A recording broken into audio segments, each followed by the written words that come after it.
आप सभी का स्वागत है। आज हम फिगर्स ऑफ स्पीच में मेटाफर के बारे में पढ़ेंगे। यह मेटाफर आपके सिम्बली के बाद आने वाला दूसरा फिगर ऑफ स्पीच है। टोटल 7 फिगर ऑफ स्पीच आपके यूपी बोर्ड के सिलेबस में है। इस फिगर ऑफ स्पीच से आपके पेपर में 2 या 3 क्वेश्चन आते हैं। यह इंपॉर्टेंट टॉपिक है और बहुत ही सरल है, इसको आप आसानी से पढ़ सकते हैं। इसीलिए हमने अलग अलग फिगर ऑफ स्पीच के लिए अलग अलग वीडियो आपको छोटा छोटा बनाकर देने का प्रयास कर रहे हैं, जिससे कि आपको आसानी से ये चीजें समझ में आए और लंबे समय तक आपके दिमाग में बनी रहे। आइए शुरू करते हैं। Metaphor, it is a figure of speech in which comparison is made but the words of comparison like such as just as are not used। जैसा कि हमने सिम्बली में पढ़ा था इससे पहले।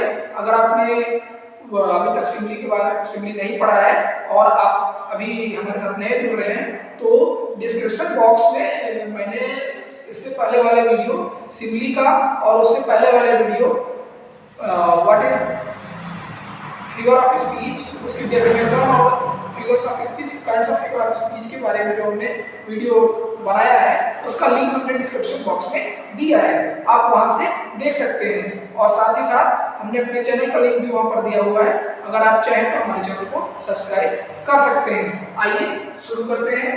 If it is a figure of speech in which comparison is made but the words of comparison like such as just as are not used। ये भी फिगर ऑफ स्पीच कैसा है, इसमें भी 2 डिफरेंट वर्ड्स के थिंग्स के बीच में comparison किया जाता है। मगर कंपैरिजन कैसे किया जाता है, इसमें जो आपका वर्ड ऑफ कंपैरिजन है like such as just as, ये जो वर्ड ऑफ कंपैरिजन है उसका यूज मेटाफर में नहीं किया जाता। कंपैरिजन तो होता है मगर इनका जो आपके कंपैरिजन वर्ड्स है उनका यूज नहीं किया जाता है। जबकि सिम्बली में क्या होता था, हम इन वर्ड्स का यूज करते थे like such as just as. ये वर्ड आ जाता था तो हम क्या करते थे, वो सिम्बली मान लेते थे कि हाँ ये सिम्बली है क्योंकि इसमें कंपैरिजन वर्ड यूज हुए हैं। तो याद रखिएगा सिम्बली और मेटाफर में डिफरेंस क्या है।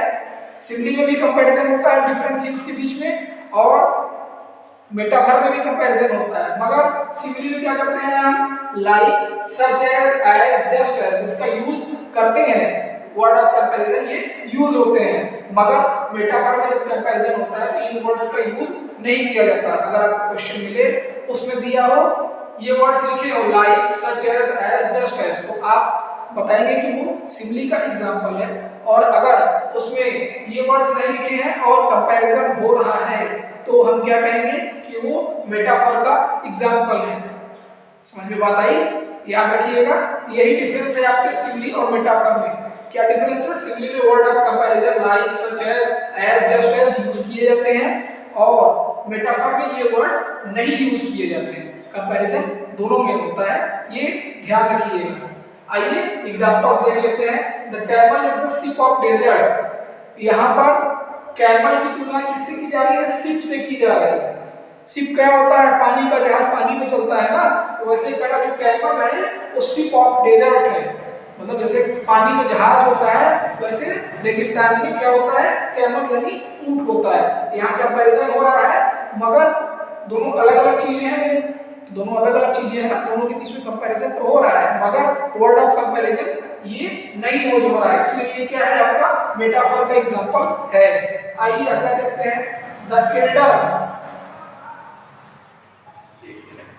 यहाँ वर्ड मिसिंग है।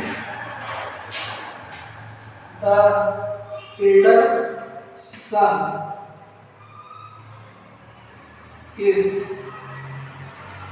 My elder son is the star of the family. जो मेरा बड़ा बेटा है वो परिवार का स्टार है। स्टार मतलब होता है तारा है, आंखों की तारा, आंखों का तारा है। तो यहाँ जो बच्चा है उसको कंपैरिजन किससे हो रहा है? स्टार से किया जा रहा है। स्टार क्या है आपका? आकाश में तारे जो होते हैं उसकी बात कर रहा है। तो मेरा जो बड़ा बच्चा है या बड़ा बेटा है वो परिवार का स्टार है, परिवार की आंखों का तारा है। ठीक, तो यहाँ भी कंपैरिजन हो रहा है मगर वर्ड ऑफ कंपैरिजन यूज नहीं किया जा रहा है। इसलिए कौन सा एग्जांपल, कौन सा फिगर ऑफ स्पीच है ये भी मेटाफर का एग्जांपल है। इसी तरह से एग्जांपल और देख लीजिए। Life is a tale told by an idiot. यहाँ जीवन, लाइफ माने होता है जीवन, जीवन एक कहानी है जिसको एक बेवकूफ ने कहा है। जीवन एक कहानी है जिसको एक बेवकूफ ने सुनाया है या बताया है। यहाँ पर क्या किया जा रहा है, लाइफ यानी जीवन की तुलना किससे कर रहे हैं, टेल यानी कहानी से।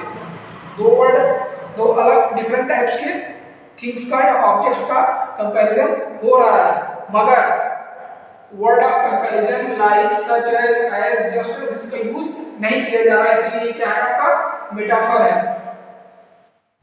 ठीक है दोस्तों, ये आपकी मेटाफर की डेफिनेशन हो गई, ये इसको उसके एग्जांपल्स हो गए। इसको मैंने आपको एक्सप्लेन कर दिया, अच्छे से समझाने का प्रयास किया। आशा करते हैं कि आपको ये चीज समझ में आई होगी, ये आपको समझ में आ गया होगा। ठीक है दोस्तों, ये है हमारी मेटाफर की डेफिनेशन, उसके कुछ एग्जांपल्स के साथ। अगर आपको हमारा प्रयास पसंद आया हो, हमारा वीडियो अच्छा लग रहा हो, तो कृपया हमारे चैनल को सब्सक्राइब करिए, हमारे कंटेंट्स को वॉच करिए, लाइक करिए और दूसरों के साथ भी शेयर करिए, जिससे वो भी अपनी तैयारी को और पुख्ता बना सके। यह वीडियो देखने के बाद अगर आप अपनी तैयारी के लिए अपनी बुक खोलेंगे तो आपको काफी हद तक सब कुछ याद मिलेगा कि हाँ, हमें तो ये पता है, मेटाफर ये होता है, सिंबल ये होती है, और ये हमें इस तरह से इसका एग्जांपल्स को ऐसे ऐसे पहचानना है। सॉरी। ठीक है दोस्तों, धन्यवाद।